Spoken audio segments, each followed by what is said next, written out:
जैसा कि आप सबको विदित है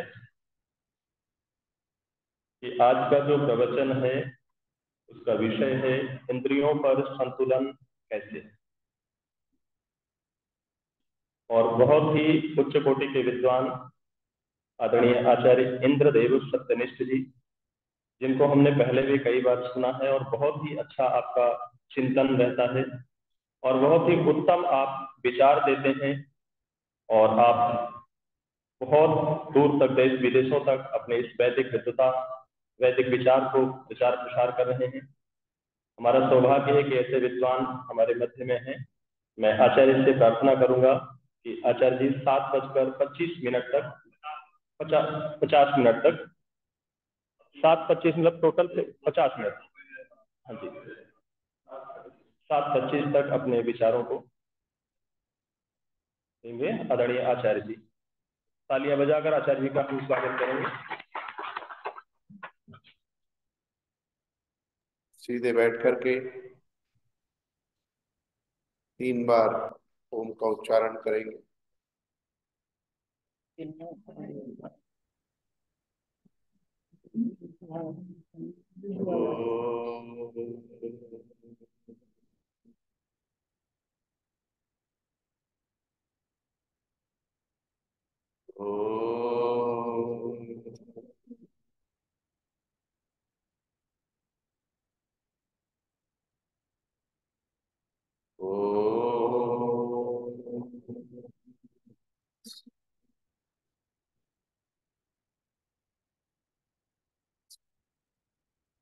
ओम स्वस्ति न इंद्रो सूर्यदेव। ओम भूर्भुवस्व तत्सवितुर्वरेण्यं भर्गो देवस्य धीमहि धियो यो नः प्रचोदयात्। ओम शांति शांति।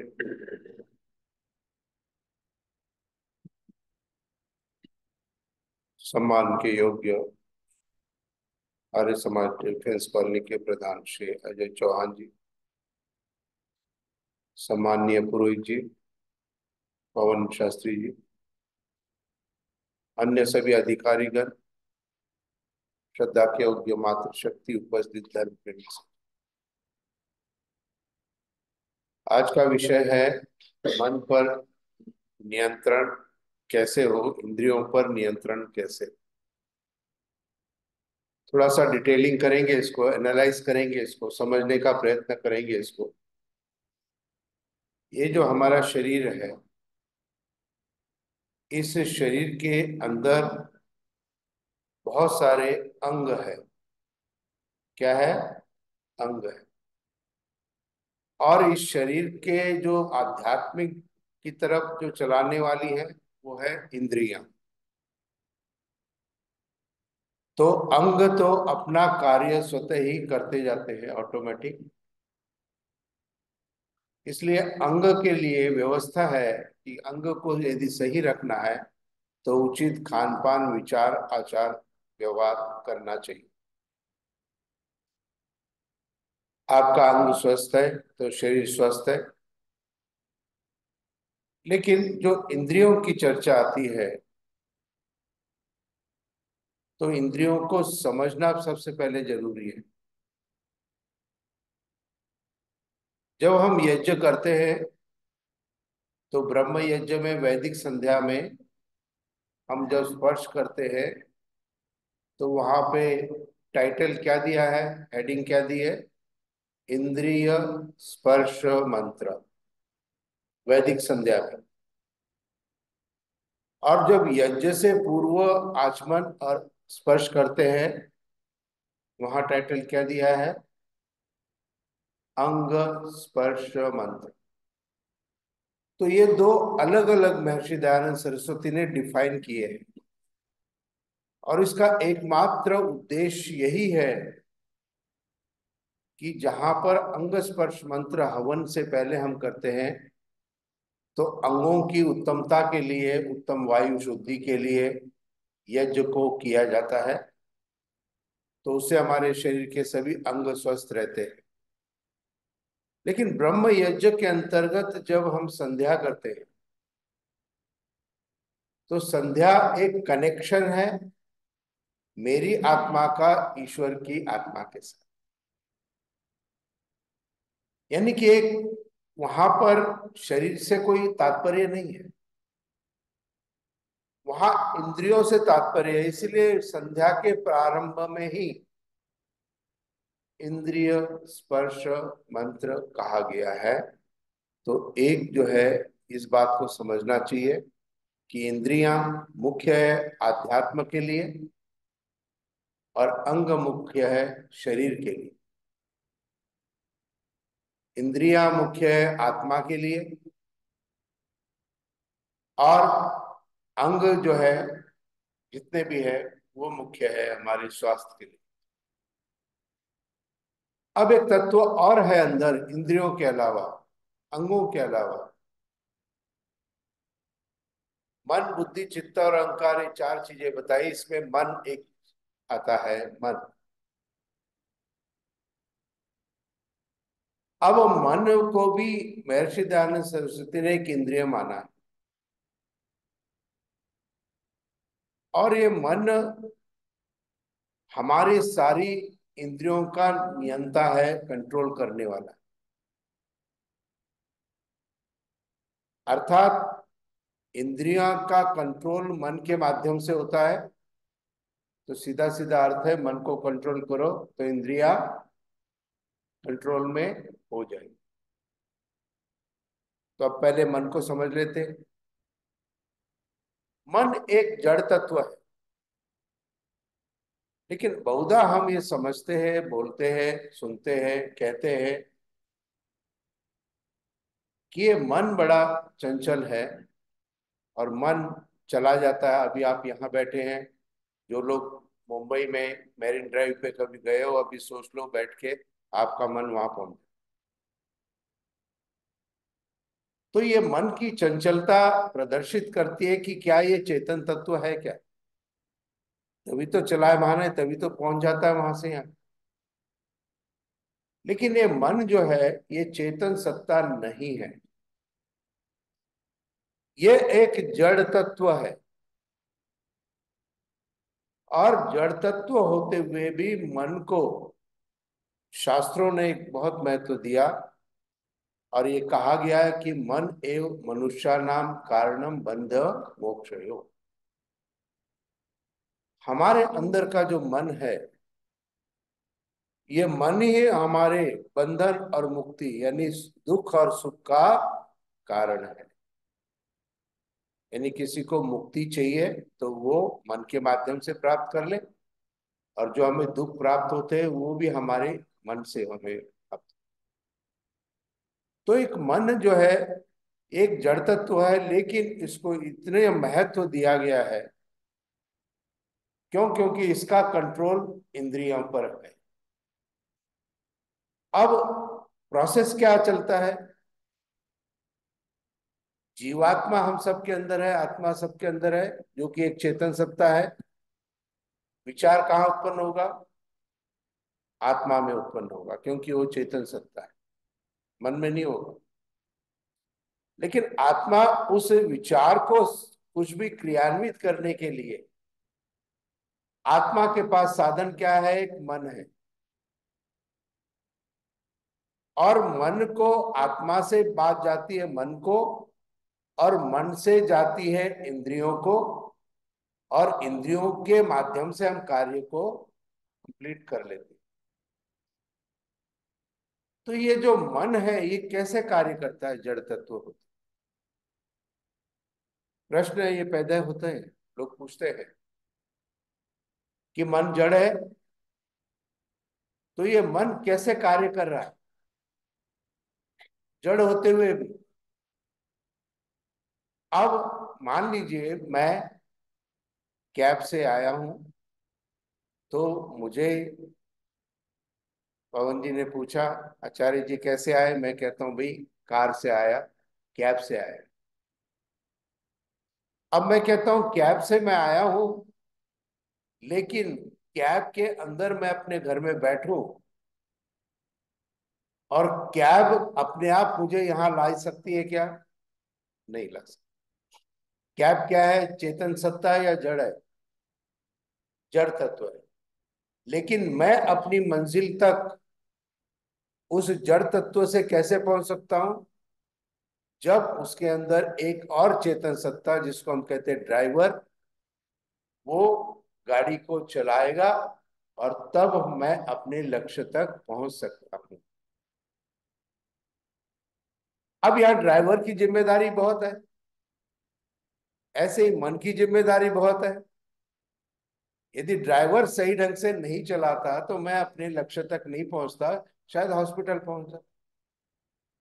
ठीक इसी प्रकार से भी मन जड़ तत्व होते हुए कार्य करता है, जिसको कि आत्मा की प्रेरणा प्राप्त होती है, आत्मा की एनर्जी प्राप्त। मान लीजिए मोबाइल है और मैं विचार करता हूं, यानी आत्मा मेरी विचार करती है, ये मोबाइल ये किसी का पड़ा हुआ है, इसको जेब में डाल। अब आत्मा के अंदर में विचार आया, आत्मा ने मन को कहा कि इस मोबाइल को उठा के जेब में डालना है, प्रेरणा दे दी चेतन सत्ता ने। अब मन ने क्या किया? मन ने आगे इंद्रियों को संकेत किया, किसको? बुद्धि को और हाथ को, कि इधर उधर देखते हुए आंखों के माध्यम से इसको उठाकर जेब में डाल।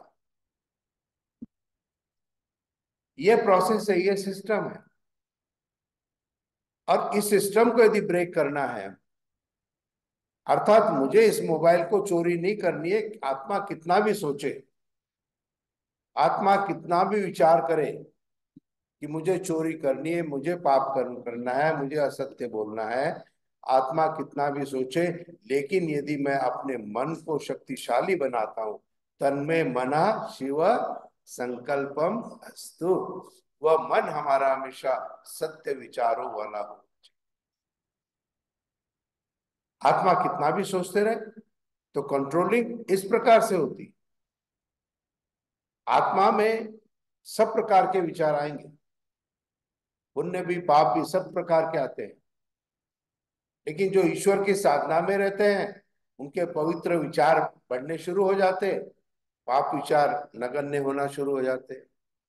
और जो पाप कर्म में प्रवृत्त होते हैं, उनके पाप के विचार ज्यादा बढ़ते जाते हैं, पुण्य के कम होते चले जाते। तो इसलिए मन के पास हमारी 10 इंद्रियां हैं, जिसका की कंट्रोल है, और उस कंट्रोल को हमें करना है नियंत्रण में, नियंत्रण को करना है। अब कई लोग मुझे पूछते हैं, मैं पूछता हूं भाई किसी भी व्यक्ति में बुराई क्या क्या है बताओ? कहते जी काम क्रोध लोभ मोह ईर्ष्या द्वेष और अहंकार, 7 तत्व बताए गए हैं शास्त्र में। अभिषेक, अभिनव नाम है?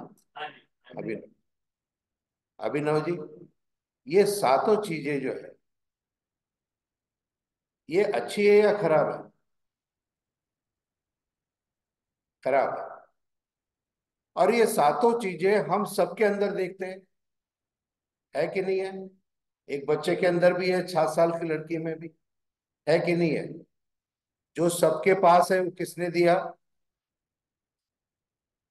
ईश्वर ने दिया, क्योंकि सबके पास है। ठीक है ना? कर्म के हिसाब से होता तो प्लस माइनस होता रहता ना, लेकिन ये सातों चीजें सबके पास है। तो ये बुराई के लिए ईश्वर ने हमें नहीं दी है। अब यहां प्रश्न होता है इंद्रियों के नियंत्रण का, मन के नियंत्रण का। जो चीज ईश्वर ने मुझे दी, मेरी अच्छाई के लिए दी है, हमें सब चीजें दी। अब जो हमारे शरीर की रचना यदि हम देखें, आंख नाक कान हाथ पैर, आपकी उम्र हो गई हो 45 साल 60 साल 70 साल, कभी ये मन में आया कि ये शरीर का ये अंग यहाँ नहीं होना चाहिए था, यहाँ होना चाहिए? परफेक्शन है ना? किसने दिया? ईश्वर ने। और यदि होंडा एक मोटरसाइकिल बनाती है, 6 महीने बाद में एक नया मॉडल और ला देती, क्या कहते हैं, इसमें मॉडिफाई हमने कर दिया, ये और डल दिया। और वो कभी रुकेगा क्या? नहीं रुकेगा। यहाँ पर अंतर है ईश्वर कृति में और मनुष्य की। तो इस अंतर को बहुत ध्यान से हमें समझना है। काम, क्रोध, लोभ, मोह, ईर्ष्या, द्वेष और अहंकार, ये ईश्वर ने मुझे मेरी उन्नति के लिए दिए। किसके लिए दिए गए? लेकिन इसको हम कहते हैं कि ये अवनति के लिए दिए गए हैं, ये बुरे हैं, ये पाप रूप है। ऐसा नहीं है, ये हमारी उन्नति के लिए दिए गए। उन्नति इनसे कब प्राप्त होती है? जब हम इन सब का कंट्रोल करते हैं। जब हम इन सब का कंट्रोल करते हैं तो हमें उन्नति प्राप्त होती है। और अनकंट्रोल, वाणी भी एक इंद्रिय है। हाँ, बालक राम को गुरु विश्वामित्र जी ने जब वो दीक्षा ले रहे थे, तो एक जगह आया वेद में कि वाणी अग्नि समान है। एक इंद्रिय है वाणी, अग्नि के समान है। बालक राम ने प्रश्न पूछा, गुरु विश्वामित्र ने क्या उत्तर दिया उनको कि जिस प्रकार से एक संतुलित अग्नि, कंट्रोल्ड फायर में हम यज्ञ करते हैं, लाभ प्राप्त करते हैं। जब एक संतुलित अग्नि जिसके अंदर में हम भोजन पकाते हैं, लाभ प्राप्त करते हैं। लेकिन जब यह अग्नि असंतुलित हो जाती है, आग लग जाती है, तो ये हमें सुख प्राप्त नहीं करती है। इसलिए कहा अनकंट्रोल्ड इंद्रिया आपके लिए ठीक नहीं है। इंद्रियों का कंट्रोल आपके ऊपर हो, अभ्यास से होगा। क्रोध जैसे है, क्रोध आवश्यक है।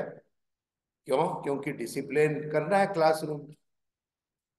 अब टीचर आती है, बच्चे सब बात कर रहे हैं, टीचर क्या बोलती है? Silence please. सब बच्चे चुप हो जाते हैं, केवल दो ही शब्द बोले हैं। लेकिन घर के अंदर हमारे बच्चों को हमें कितने शब्द बोलने पड़ते हैं, कितने वाक्य हमें बोलने पड़ते हैं। इसके पीछे कारण क्या है? क्योंकि हमने अपनी वाणी की शक्ति को घर में समाप्त कर दिया। तो एंगर, क्रोध आवश्यक है सत्यता के लिए। मन्यु रसी मन्युमय देही, हम बोलते हैं कि नहीं बोलते? ये अग्नि स्वरूप देवता मुझे क्रोध करने की शक्ति दो। किसकी शक्ति? क्योंकि क्रोध मेरे अंदर होगा तो मैं हमेशा सत्य के मार्ग पर चलूंगा और सबको चलाता भी रह सकता हूं।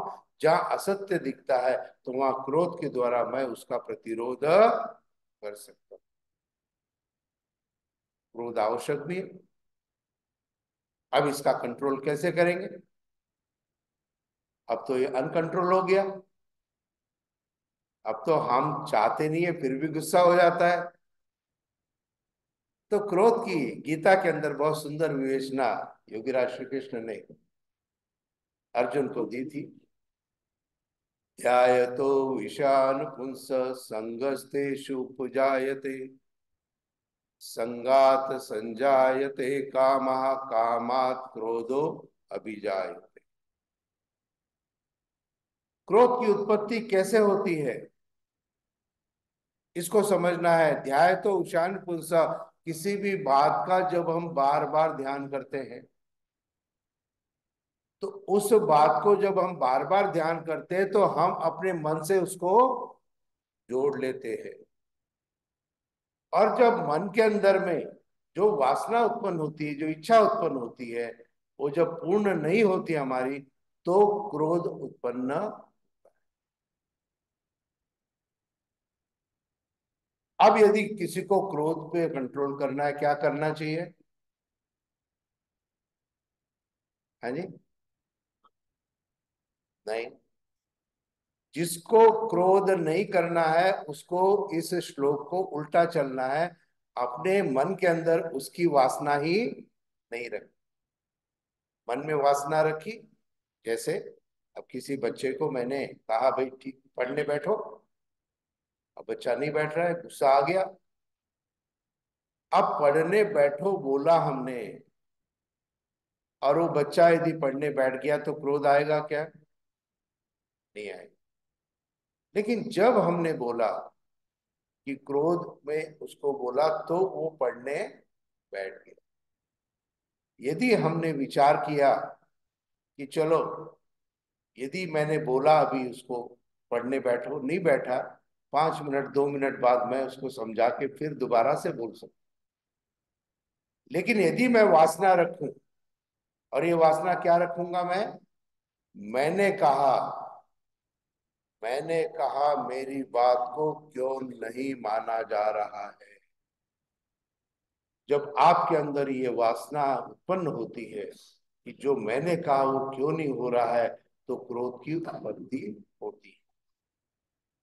तो इस क्रोध को कंट्रोल करना है, और क्रोध को कंट्रोल करते हुए अपने जीवन में हमें आगे बढ़ना चाहिए। जैसे बहुत से लोग हैं, कहते हैं आचार्य जी बच्चों को ना गुस्सा करना पड़ता है।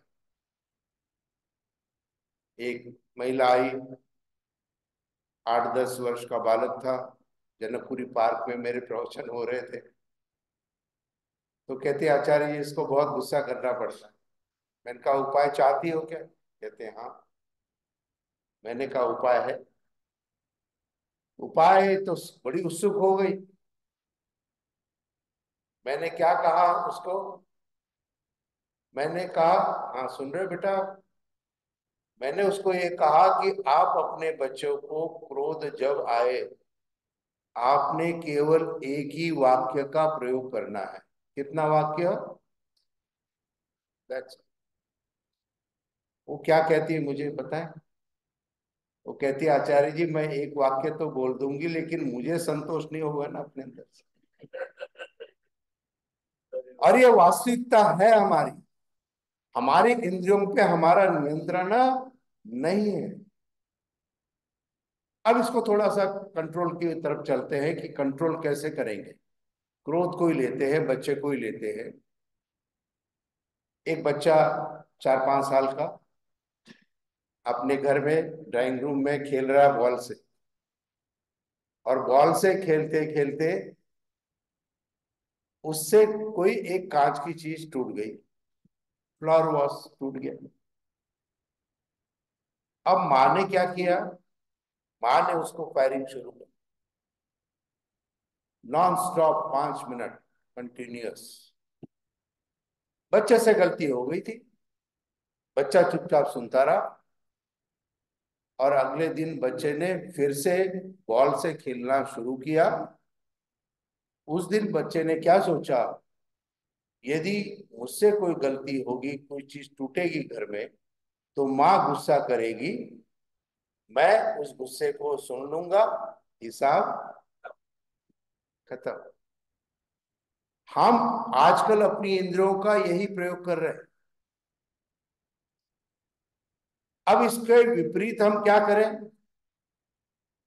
चलिए बच्चे से टूट गया कुछ, माँ ने एक भी वाक्य नहीं बोला। क्या नहीं बोला? एक भी वाक्य, टूट गया। माँ ने एक भी वाक्य नहीं किया। बच्चे से जब टूट जाएगा तो बच्चा किधर देखेगा? माँ की तरफ देखेगा, और माँ ने गुस्से में आके दिखा दी, बोला कुछ नहीं। आप मुझे बताइए 10 मिनट बाद वो बच्चा क्या करेगा? सॉरी बोलेगा। ताली बजाइए इनके लिए। क्या आज हम अपने बच्चे को सॉरी बोलने का मौका दे रहे हैं क्या?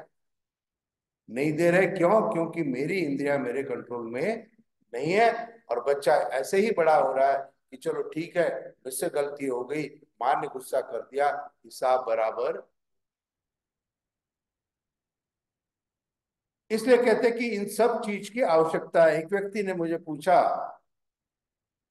आपके यहाँ भी ये प्रक्रिया शुरू नहीं होगी, लेकिन मैं शंका समाधान का भी एक प्रक्रिया रखता हूँ बाद में। भाई किसी को कुछ पूछना हो, इतर फ्रॉम द सब्जेक्ट, कुछ भी पूछना हो, तो उन्होंने पूछा जी आचार्य जी ईर्ष्या या द्वेष हम किसी से करते हैं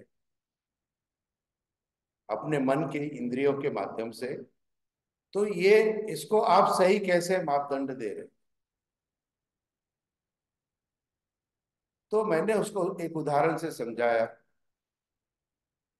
कि मैंने कहा कि देखो, एक कोई विद्वान है और उसके संलग्न साथ में कोई दूसरा भी विद्यार्थी, एक विद्यार्थी है, पढ़ लीजिए, मान लीजिए, उसके साथ दूसरा विद्यार्थी नया आ गया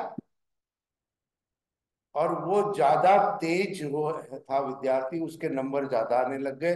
तो पहले वाले विद्यार्थी के मन में क्या हो गया? उसके प्रति ईर्ष्या और द्वेष उत्पन्न। अब इसके दो रास्ते उसके पास है, कंट्रोल और अनकंट्रोल्ड। जब बच्चा सोचता है कि मैं अनकंट्रोल्ड वे में इसके ऊपर कार्य करूं, ईर्ष्या द्वेष के ऊपर, तो मैं इसको तंग करूंगा, लड़के को ये पढ़ने नहीं पाएगा, लैग पुलिंग करूंगा इसकी, इसको पीछे करने का प्रयत्न करूंगा। ये ईर्ष्या द्वेष का माइनस पॉइंट है, जहां पर उसका कंट्रोल नहीं। लेकिन जहां पर ईर्ष्या या द्वेष का कंट्रोल बालक करता है, जब उसने देखा कि मेरे समकक्ष में एक बच्चा आया, वो मुझसे आगे चल रहा है, तो उसके अंदर क्या है? ईर्ष्या और द्वेष उत्पन्न होता है, स्वाभाविक, क्योंकि हर एक के पास है। और उस ईर्ष्या और द्वेष के कारण वो ये सोचता है, ये मुझसे आगे कैसे जा सकता है, मैं इससे आगे बढ़ के दिखाऊंगा, ज्यादा पढ़ाई को प्रारंभ करूंगा, ज्यादा समय मैं दूंगा। तो वो ईर्ष्या का एक सही रूप, जहां उसने अपनी इंद्रियों पर नियंत्रण करते हुए कार्य किया, उसको लाभ प्राप्त होना प्रारंभ। दिक्कत वही है, इंद्रियों पे नियंत्रण नहीं। और इसीलिए ईश्वर की साधना भक्ति हमारे लिए बहुत विशेष महत्व। ब्रह्म यज्ञ सर्वप्रथम इसीलिए गया कि अपनी इंद्रियों पर पहले नियंत्रण करो, फिर यज्ञ के द्वारा अपनी कामना को सिद्ध करो। आपसे डायरेक्ट नहीं जा सकते। विश्वानी देव के 8 मंत्र ब्रह्म यज्ञ का ही भाग है। केवल उसमें हम ईश्वर से प्रार्थना करते हैं, कोई क्रिया नहीं करते हैं। वैदिक संध्या में भी हम प्रार्थना करते हैं, कोई क्रिया नहीं करते। जितने भी मंत्र जिसमें हम कोई क्रिया नहीं करते, वो ब्रह्म यज्ञ का भाग है। वो स्वस्ति वाचन भी है, शांतिकरण। ईश्वर से साथ जुड़ने का प्रयत्न जब हम करना प्रारंभ करेंगे। लेकिन हाँ, बहुत से लोग कहते हैं, आचार्य जी मैं तो संध्या रोज करता हूँ। मैंने कहा, तुम केवल पाठ करते हो। क्या करते हो? यदि तुम्हारे अंदर परिवर्तन नहीं आया, इसका अर्थ है तुम्हारी इंद्रियां तुम्हारे नियंत्रण में नहीं। तो तुम्हारी इंद्रियां तुम्हारे नियंत्रण में होनी चाहिए, तुम्हारे कंट्रोल में होनी चाहिए सारी चीज। और इसीलिए सबसे पहले ओम का उच्चारण, ठीक है, करना, ये कहा गया है। ओम का उच्चारण में कितने प्रकार के ओम का महर्षि दयानंद सरस्वती ने प्रयोग किया है अपने किताबों में लिखने में, बताइए। How many types of Om written by Maharshi Dayanand Saraswati? 3। एक है ओ, 3 की संख्या म। दूसरा ओ और म लिखा और उसको हलंत किया। तीसरा है ओ और ऊपर बिंदी। अब 3 प्रकार का अलग अलग क्यों है? क्योंकि ओ और म हलंत और वो और ऊपर बिंदी, ये हम देखते हैं हवन के मंत्रों में आता है। ओम अग्नाय स्वाहा, ओम सोमाय स्वाहा। इन दोनों मंत्रों को आप देखेंगे, वहां पर हलंत आएगा और एक के ऊपर बिंदी आएगी। वो क्यों है दो अलग अलग? क्योंकि स्वर और व्यंजन, अग्नय में अ स्वर है और सोमाय में स व्यंजन है, इसलिए व्याकरण की दृष्टि से वो लिखा गया है, अर्थ वही है। लेकिन विश्वानी देव के जो मंत्र महर्षि दयानंद सरस्वती ने सामान्य प्रकरण में संस्कार विधि में दिए हैं, उसमें भी विश्वानी देव से पहले ओम लिखा है। उस ओम को कैसे लिखा है? ओ तीन की संख्या म, अर्थात ओ का तीन मात्रा तक ध्यान करते हुए पूर्णतः ईश्वर के अंदर अपने आप को डालना है, और उसके बाद विश्वानी देव के मंत्रों को पाठ करना है। और यज्ञ में दूसरा ओम क्यों दिया? इसलिए दिया क्योंकि एक मंत्र समाप्त होगा, स्वाहा करेंगे। स्वाहा में मेरा ध्यान भटक गया, कहाँ? सामग्री और घृत के अंदर, मंत्र में नहीं है, न ईश्वर में है। तो अगला मंत्र प्रारंभ करूंगा, तो हर मंत्र के आगे ऋषि ने ओम लिखा है, वो संक्षिप्त ओम है, ईश्वर का ध्यान।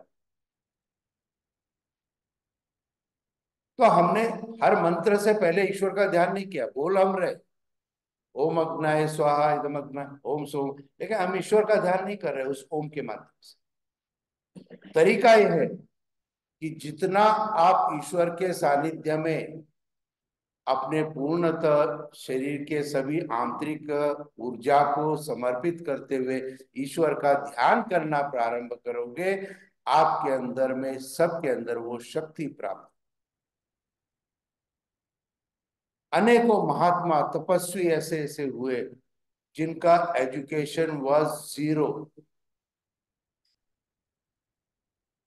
अंदर की चेतना का एजुकेशन से कोई मतलब नहीं है कि मैं पीएचडी कर रहा हूं, मैंने स्नातक कर लिया, मैंने पीएचडी कर ली, मैंने एमए कर लिया, बीए कर लिया, इसका अंदर से ईश्वर की व्यवस्था से कोई मतलब ही नहीं।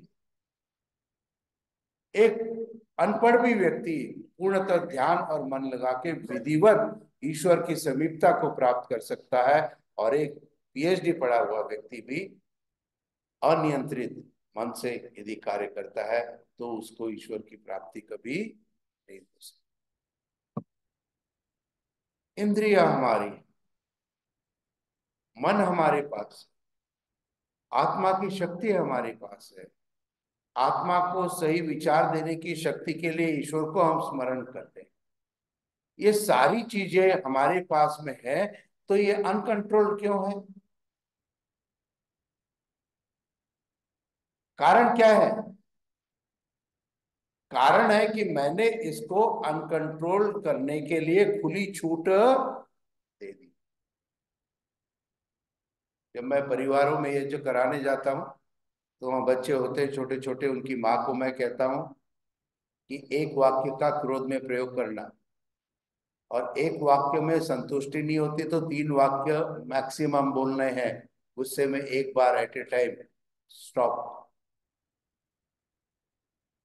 क्यों? क्योंकि वहां पर आपको उसका नियंत्रण रखना है, और यदि आपने नियंत्रण नहीं रखा तो 1 से 30 तारीख तक रोजाना क्रोध कर रहे, तो पहले दिन एक वाक्य बोलोगे, दूसरे दिन 2 वाक्य, जब तक नहीं बोलोगे बच्चा नहीं सुनेगा, क्योंकि एक को तो उसने सुन के परिपक्वता प्राप्त कर ली। तो हमने अपनी इंद्रियों को, शक्तियों अनियंत्रित करने की एक प्रवृत्ति जो अपने अंदर डाली है, वह हमारे मन को शक्तिशाली नहीं होना, और मन के साथ ईश्वर में जो हमारी आत्मा नहीं है, उसको ईश्वर से नहीं जोड़ने के कारण शुद्धि अशुद्धि, अच्छाई बुराई सबके अंदर होती है। तरीका ये है बुराई से लड़ो, और प्रयत्न करो कि मेरी बुराई खत्म हो। बहुत बहुत कोशिश की आचार्य जी, लेकिन क्रोध समाप्त नहीं हो रहा है। मैंने कहा इसके विपरीत कार्य करो, क्रोध आएगा एक वाक्य बोलेंगे बस, वाणी पे नियंत्रण करना प्रारंभ करो, तो आश्चर्य होता है कि आप क्रोध पर नियंत्रण होना प्रारंभ हो गया। और बच्चे और बड़े भी सुन रहे, पापा मम्मी एक ही बार में बोलेंगी खाना खाने पहुंचना है, नहीं तो खाना नहीं। ये सब हमने अपने अंदर इंद्रियों का अनियंत्रित होना। एक जगह मैं प्रसंग सब जगह सुनाता हूँ, अनियंत्रित इंद्रियों की वासनाएं कैसे जागृत रहती है। सबके अंदर है, मौका चाहिए, सामने होना चाहिए, परिस्थितियां चाहिए, और वो धीरे धीरे हमने अनियंत्रित इंद्रियों के कारण इनको अपने स्वभाव में परिवर्तित कर दिया है। किसमें कर दिया है? स्वभाव में परिवर्तित कर दिया है। और ये स्वभाव में परिवर्तित हो गया क्रोध करने का, तो ये अब कोई जरा सी भी बात बोले, बस मैं तो शुरू। अब ये मैं उसको ठीक करने के लिए क्रोध नहीं कर रहा, मैं अपने आदत के कारण, अपनी हैबिट के कारण। मैं परिवार में जाता हूँ, बेटा बहू बच्चों से बोलता हूँ, देखो आपके माता पिता बुजुर्ग हो गए, अब उनकी एक लिमिटेशन हो गई, अब वो चेंज नहीं हो सकते हैं। इसलिए वो यदि गुस्सा करते हैं तो वो करते रहेंगे, आपको उस पर विचार नहीं करना है। ये उनकी क्या बन गई है? आदत बन गई है, स्वभाव बन गया है। कहते मुझे फिर आचार्य जी क्या करना चाहिए? मैंने कहा मेरे पास बहुत सरल उपाय है हर चीज के। मैंने कहा जब भी आपके फादर या मदर बुजुर्ग कोई आपके ऊपर गुस्सा करे, चुप रहो, शांत रहो, और मन में उस गुस्से को एंजॉय करो। क्या करो? एंजॉय करो। क्या सोचते हुए? कि ये पापा या मम्मी की आदत है, इंटेंशन। देखो अंतर होता है, इंटेंशन होता है तो वहां आदमी जोर लगाता है, लेकिन जहां आदत स्वभाव है वो दिन में 10 बार बोले।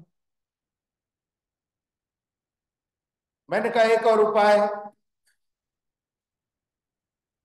यदि किसी को क्रोध में अपने कंट्रोल करना है, अपनी इंद्रियों को, वाक इंद्रियों को कंट्रोल करना है। एक महिला ने मुझे कहा जी मेरे पति बहुत क्रोध करते हैं, क्या चाहते हो बेटा? कहते जी वो क्रोध करना बंद करे। मैंने कहा अच्छा एक बात बताओ मुझे, दिन भर में कितनी बार वो क्रोध करते हैं? तो उसने रफली टाइमली बता दिया, मुझे दिन में कम से कम 5 बार तो करते हैं। मैंने कहा उपाय ये है कि अगले दिन जब सुबह उठोगी तो पैर भूमि पे रखने से पहले मन में गायत्री मंत्र का एक बार पाठ कर लो, और उस गायत्री मंत्र के साथ मन में एक संकल्प रखो, और ये विचार करो मन में, आज मेरे पति मुझे 10 बार गुस्सा करेंगे। कितनी बार करते? कितनी बार है? 5। बस खुश रहो। Try to start get expectation. अब मैंने कुछ किया, पापा भी कुछ बोलेंगे। हाँ, मेरी भी उम्र 8 महीने बाद में 70 वर्ष की होने वाली है, 70 years कंप्लीटिंग। मैं एक जीवन के फेज देख रहा हूँ, परिवर्तन देख रहा हूँ अपने परिवार में, पत्नी में, पति में, मेरे में, सब में। नो, डेवलप हो गया। पहले क्या था? यस। अब क्या हो गया? ये किसके कारण हो गया? क्योंकि हम अपनी इंद्रियों पे नियंत्रण हो चुके। हर चीज के ऊपर नो, हर चीज के ऊपर एक्सक्यूज, हर चीज के ऊपर दूसरा डायरेक्शन। हर एक कोई आदमी हर व्यक्ति हर परिस्थिति में दे सकता है, वही चीज आपकी पत्नी या पति आपको कर रहे हैं। और यही वाद विवाद का कारण भी बन रहा है। किसी ने मुझे पूछा क्या आचार्य जी गृहस्थ का एक सरल सूत्र क्या है बताओ? मैंने कभी टीवी वगैरह तुम देखते हो, वही मैं बात बताता हूँ कि जब भी तुम्हारी पत्नी तुमसे कुछ पूछे, पूछे मतलब यस और नो, तुम्हें हमेशा क्या कहना है? क्या कहना है? यस कहना है। कहते कुछ भी पूछे? मैंने कहा हाँ। कहते कि मैं पूछ जाऊं सीढ़ी से? मैंने कहा हाँ, हाँ कर दो। कहते आचार्य जी उससे क्या होगा? मैंने कहा अब पत्नी आपसे वही पूछेगी जो ठीक परिवार के लिए होगा, क्योंकि यश तो मिलने वाली है। अब क्या हो गया, अनियंत्रित इंद्रियों के कारण मेरे अंदर एक नो की प्रवृत्ति प्रारंभ हो, और जैसे ही बोला मैंने नो कर दिया, और पत्नी ने यस करना शुरू कर दिया, मैंने नो करना शुरू कर दिया। धीरे धीरे वो चीज वार्तालाप बढ़ता, और उसका कोई रीजन नहीं होता। अनियंत्रित इंद्रियों का रीजन नहीं होता है। कोई भी चीज आप जब भी कभी गलत करते हो किसी भी माध्यम से, आपको बाद में पछतावा होता है या नहीं होता है? अच्छा, ईश्वर उस समय संकेत देता है नहीं देता है? कहते हैं ना, मैं तो सिंपल वे में आपको बताता हूं, यदि घर के अंदर में, अपने परिवार के अंदर में, यदि किसी को नो कहना है तो 10 मिनट बाद समझाते हुए बोल देना, भाई आपने ये कहा था, यहाँ जाना था, अब हम नहीं जा सकते क्योंकि हमारे लिए। Immediate no, cross control no, yes तुरंत बोल, इजी वे आउट।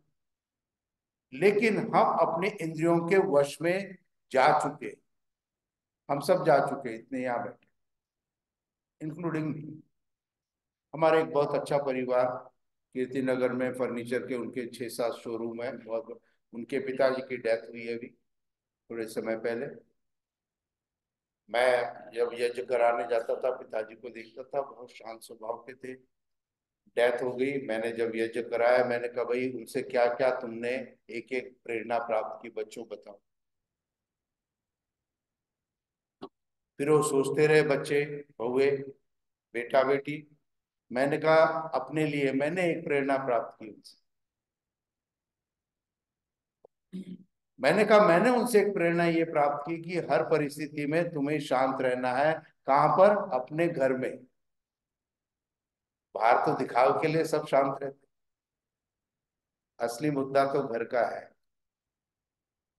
तो घर के अंदर हर परिस्थिति में मैंने शांत रहा। देखिए ये सारी चीजें जो आपके अंदर शक्तियां हैं, जो ताकत है, ये ईश्वर ने सबको दी है।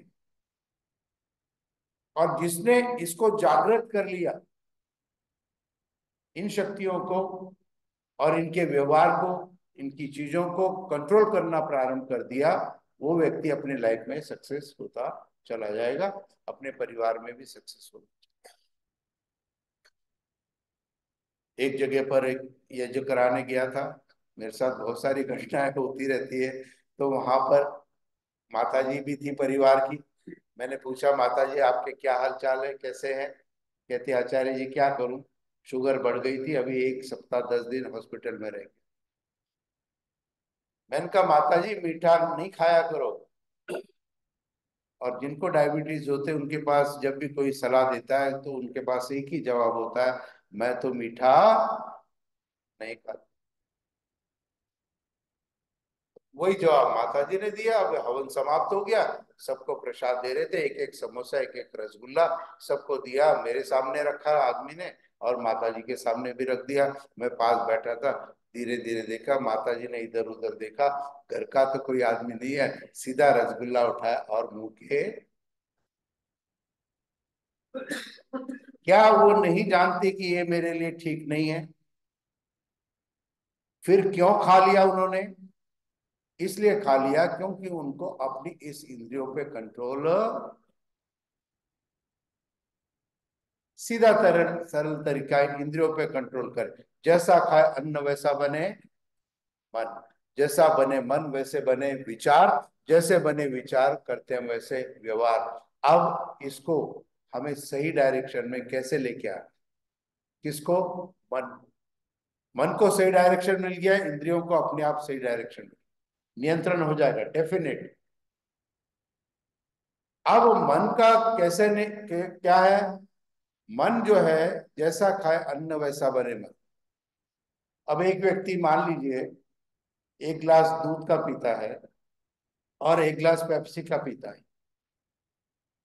दोनों की क्वांटिटी सेम है, लेकिन वो दोनों अन्न अंदर जाके प्रभाव तो अपना अपना डालेंगे ना। एक अच्छा डालेगा, एक बुरा लगेगा। कंट्रोल किसे करना है? मुझे करना है, मेरे सामने होना चाहिए। लेकिन सामने होते हुए भी मैंने उसको नहीं हारा। कई बार जब मैं कैब में आता हूँ, चलते 2-4 मिनट सामने से कोई आके चला जाता है, वो ड्राइवर बड़बड़ाने लगता है, तो मैं उसको बोलता हूँ, बेटा ये पता है तुम्हें ये सामने से क्यों आया? कहता है क्यों? मैंने कहा तुम्हें अब आगे ध्यान से चलना है, ईश्वर का इंडिकेशन था, तुमने इसको गलत अर्थ में ले लिया।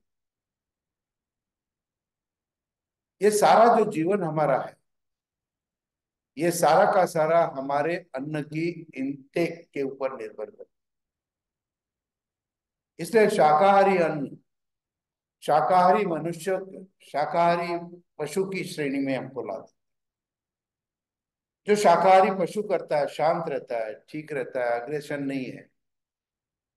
लेकिन जो मांसाहारी भोजन है, वो मांसाहारी पशुओं के इक्वलेंट हो जाता है। एग्रेशन होता है, गुस्सा होता है, क्रोध होता है, सारी चीजें जो मांसाहारी पशु।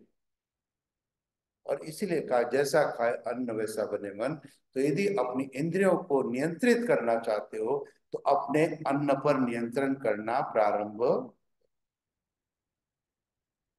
सीधे सिंपल से एग्जाम्पल्स तरीके में आपको बता रहा हूं। आपको आज डाइनिंग टेबल पे बैठ के सेल्फ सर्विसिंग से खाना नहीं खाना। आपने जब खाना खाना है आज, तो एक बार में सब चीजें, जो 4 चीजें सामने रखिए, एक बार में प्लेट में डालना है। उसके बाद सेकंड सर्विंग नहीं लेनी। करो अभ्यास। ये मन का इंद्रियों के नियंत्रण के अभ्यास है। क्या मैं कर सकता हूं? क्या मैं अपने जीवन में अन्न पर नियंत्रण का जब कंट्रोल करता हूं, तो मैं क्या करता हूं? आजकल मैंने शाम की चाय पीनी बंद कर दी। पत्नी को कोई ना कोई फरमान आ जाता है 15-20 दिन कि अब मैं शाम की चाय नहीं पीऊंगा, मुझे पूछना भी मत। नहीं पी रहा हूं। अब जो है, अब 15 दिन मैंने पनीर नहीं खाना है, डिक्लेयर कर दिया। घर पे बनेगा, बाहर कहीं जाऊंगा तो वहां भी मिलेगा। अब मुझे अपने आप को शक्तिशाली बना, कुछ ना कुछ चीजें, कुछ ना कुछ संकल्प अपने लिए धारण करना प्रारंभ। जैसे क्रोध का मैंने कहा, सुबह क्रोध के ऊपर नियंत्रण का एक संकल्प धारण करके उठो। ईश्वर ने मुझे वाणी दी है, संयम के लिए आंखें दी है, अच्छी दी है। तो यहाँ पर जो अंग स्पर्श मंत्र हम करते हैं, वो वाणी, नासिका, आंख, कान, हाथ और पैर पे करते हैं। करते नहीं करते? इससे आप, हाँ जी, 3 मिनट, ठीक है। इससे अभ्यास करो। कैसे अभ्यास होगा इससे? इससे अभ्यास ये होगा कि मैंने जब जल लेकर के अभी यज्ञ से पहले वाणी के ऊपर हाथ रखता है, तो मैं 24 4 आवर्स के लिए वाणी का संयम रखूं। सुबह से रात तक हम काम करते हैं, मुंह, नाक, आंख, कान, हाथ और पैर से। प्लस भी करते हैं और माइनस भी।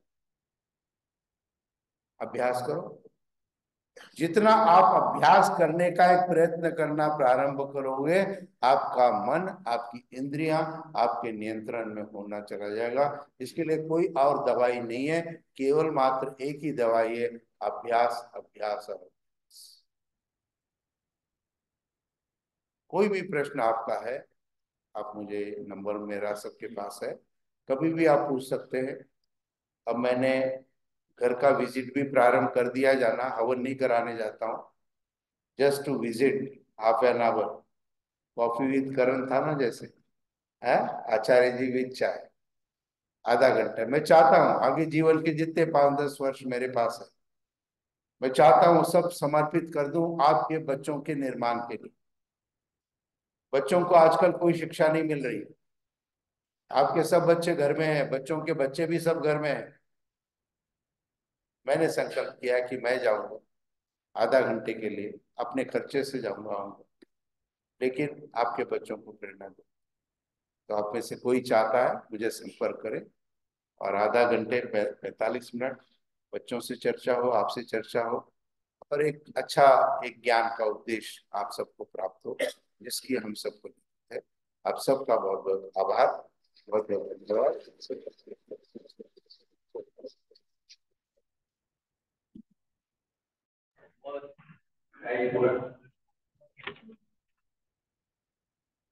ओम ओम। आचार्य जी का धन्यवाद। बहुत ही सुंदर विचार। आचार्य जी ने एक जीवन को किस तरह से उत्तम मार्ग पर चलाया जा सकता है, बहुत सारी बुराइयों से हम बच सकते हैं। कहते हैं मन ही मन को जानता, मन की मन से प्रीत, मन के हारे हार है, मन के जीते जीत। मन को यदि हमने कंट्रोल कर लिया तो इंद्रियां स्वतः कंट्रोल हो जाएंगी। और ये मन का कंट्रोल, जैसा कि आचार्य जी बता रहे थे, हमारे स्वास्थ्य के लिए भी बहुत अच्छा है। जिनको डायबिटीज है या और बीमारियों से जो परेशान है, वो यदि मन पे कंट्रोल कर लिए तो निश्चित रूप से हमें लाभ होगा। वास्तविक रूप से मन पर कंट्रोल करें। अनाभ्यासीन विषम विद्या। जब आप अभ्यास करोगे तो निश्चित रूप से उसका हमें लाभ होगा और हम उससे सफल होंगे। आचार्य जी का बहुत बहुत धन्यवाद। समाज की तरफ से एक बार हम जोरदार तालियां बजा करके आचार्य जी का पुनः धन्यवाद करेंगे।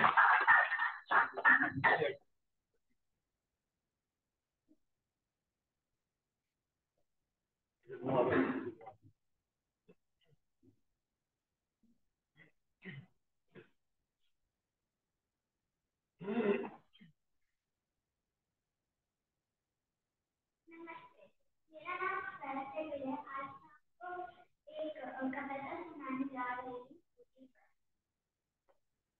होली आई होली आई, रंग बिरंगी होली आई, धूम मचाती होली आई, हर घर में खुशियाँ लाई। बच्चों की यह होली आई, हाथ में पिचकारी लाई, रंग गुलाल उड़ाती आई, होली आई।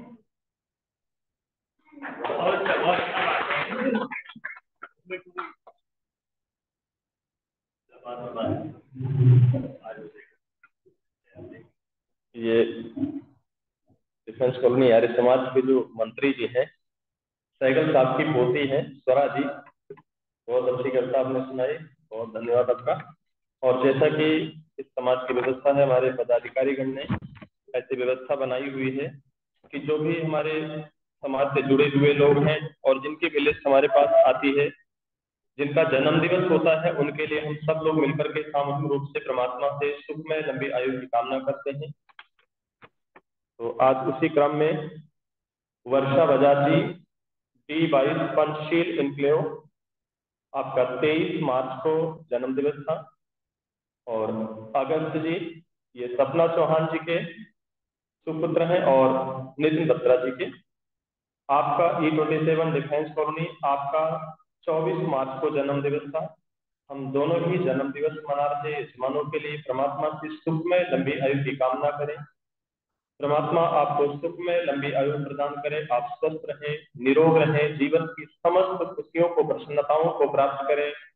इसी भांति 100 से अधिक वर्ष तक जन्म दिवस मनाते हुए उस परमपिता परमात्मा का आप धन्यवाद करें। ऐसी प्रार्थना करते हुए जन्म दिवस के विशेष मंत्रों का पाठ करेंगे।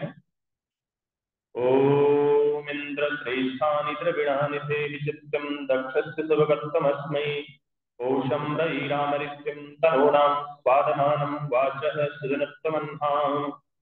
ओम मेधां मे वरुणो दधातु मेधाम् अग्निः प्रजापति मेधाम् इन्द्रश्च वायुश्च मेधां दात दधातु मे।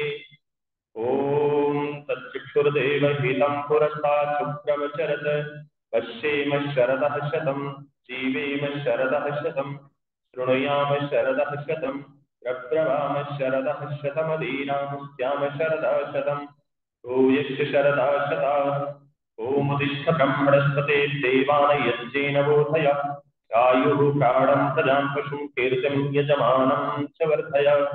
ओम स्वस्ति, ओम स्वस्ति, ओम स्वस्ति। हम सब ने मिलकर परमात्मा से सुख में लंबी आयु की, स्वस्थता की, निरोगता की कामना किया। जन्म दिवस की बहुत बहुत शुभकामनाएं। अभी मैं देख रहा था मिस्टर एंड मिसेस ग्रोवर पूरे टाइम सुन रहे थे, पर आज पीछे नहीं बैठे हैं, तो मैं उनको कन्वे करना चाह रहा हूँ कि हम उनको मिस कर रहे हैं। मिसेस अंजू बजाज जी भी पूरे टाइम सुन रही थी, और मेरी तीनों बहनें वीडियो खोल के, और काफी सारे लोग आज ज्वाइन किया था। मेरे ख्याल से आपकी फैमिली से भी कुछ लोग, हाँ हाँ, मैं नाम उनका पता नहीं, पर मुझे लगा कि उन्होंने ज्वाइन किया। और वो जब वो देख रहे थे कि यार यही घर पे भी यही बात होती है, अब यहाँ पे भी यही बात हो रही है, तो मेरे बच्चे आ जाए और मिसेस जैन आएंगी और वो बच्चों को चॉकलेट देंगी। आई जी, शांति पाठ करेंगे। ओ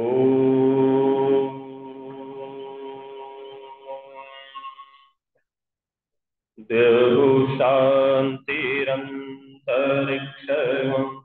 शांति पृथ्वी शांतिरापः शांतिरोषधयः शांतिः वनस्पतयः शांतिर्विश्वे देवाः शांति ब्रह्म शांति सर्वं शांति शांतिरेव शांति सामा शांतिरेधि। ओम शांति शांति शांति।